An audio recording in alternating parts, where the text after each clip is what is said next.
জন্মের 5 বছর পর দৃষ্টিশক্তি হারান ইউনুস আলী। দৃষ্টিশক্তি হারালেও কখনো মনোবল হারাননি। সব বাধা জয় করে ছোট্ট একটি মুদি দোকান চালিয়ে আজ তিনি বেশ স্বাবলম্বী হয়েছেন, সমাজের কাছেও দৃষ্টান্ত। ব্রাহ্মণবাড়িয়ার বাঞ্ছারামপুর উপজেলার রূপসদী গ্রামের মৃত খালেক ব্যাপারীর ছেলে মোহাম্মদ ইউনুস আলী। 3 ভাই বোনের মধ্যে তিনি তৃতীয়। সংসারের একমাত্র উপার্জনক্ষম ব্যক্তি।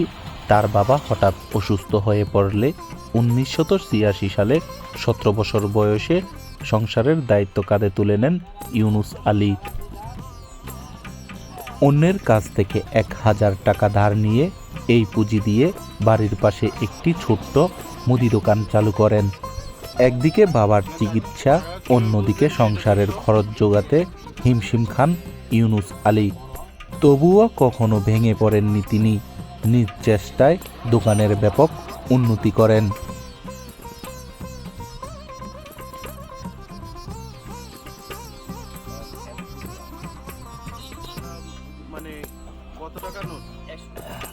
আমার আব্বা মারা যাওয়ার পর যা সংসার হয়েছে তখন আমি যেভাবে কষ্ট করে ছেলে মেয়ে যাই কিছু লেখাপড়া করাইলাম। আর এখন তো নাম 57-58, এখন তো বেশি পারি না। রেস্টে এসি ছেলে একটা কাঁচামাল ব্যবসা করে এবং ছেলের ঘরে আমার নাতি আছে, একটা নাতিন আছে। মোটামুটি আমি এখন ভালো আছি। ইউনুস আলী 3 বোনকে বিয়ে দেওয়ার পর ভাইয়ের অকাল মৃত্যুর পর বড় ভাইয়ের সংসারেরও দায়িত্ব পালন করেন। এভাবেই প্রায় 38 বছর ধরে সংসার এবং দোকানের গানি টানছেন ইউনুস আলী। ইউনুস আলী দোকানে আসা যাওয়া থেকে শুরু করে টাকা গোনা, মাপজোপ সব ধরনের কাজ করতে পারেন না দেখেই। প্রথম দিকে বাকির হিসাব লিখে রাখত প্রতিবেশীদের মাধ্যমে, পরে তার সন্তানরা এখন নাতি ও ছেলের বউ লিখে রাখেন। ইউনুস আলী জানান, দোকান থেকে কেউ বাকি নিলে নাম স্মরণ রেখে বাড়িতে গিয়ে নাতি ও ছেলের বউকে বললে তারা লিখে রাখে। বর্তমানে মোবাইল আহি বেশিরভাগ, আর লেখা কিছু বড় আসলে আমার সময় নাতি লেখে, বলাবো লেখে বেশি, আর আগে লিখতো বলা। রূপসদী মধ্য সরকারি প্রাথমিক বিদ্যালয়ের সহকারী শিক্ষক কবির হোসেন বলেন, মোহাম্মদ ইউনুস মিয়া এই এলাকার বাসিন্দা। এখানে দীর্ঘদিন যাবৎ উনি এই দোকান চালাচ্ছেন। ওনার দোকান থেকে এই পাড়ার লোকজন বিভিন্ন সদাইপাতি নিয়ে যায়।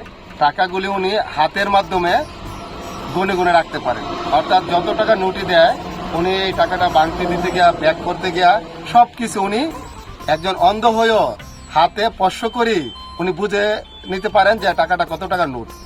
আর এইভাবে মানুষের হাতে যে সদাইটা উনি বিভিন্ন জায়গা থেকে ক্রয় করে এনে তারপরে সেল করে।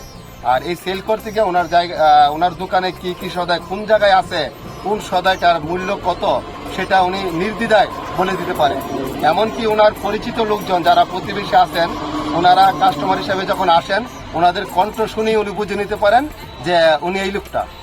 তা দীর্ঘদিন যাবৎ উনি এইভাবে ওনার দোকানটা চালিয়ে ওনার এই পেশায় থেকে উনি ওনার জীবনযাপন করতেছেন। আল্লাহ দিলে ভালো আছেন এবং সুস্থ আছেন। আমরা সমাজে দোয়া করব ওনাকে যেন আল্লাহ এইভাবে দীর্ঘ ন্যাক হায়াত দান করেন এবং দীর্ঘদিন বেঁচে থাকতে পারেন। এবং ওনার এই সততার মাধ্যমে উনি যে জীবনযাপন করছেন, এটা একটা দৃষ্টান্ত। অন্ধ হয়েও উনি কিন্তু কোনো রকম মানুষের সাহায্যের উপর ডিপেন্ড করেন নাই এবং কোনো রকম সহযোগিতা নিয়ে বেঁচে থাকেন নাই।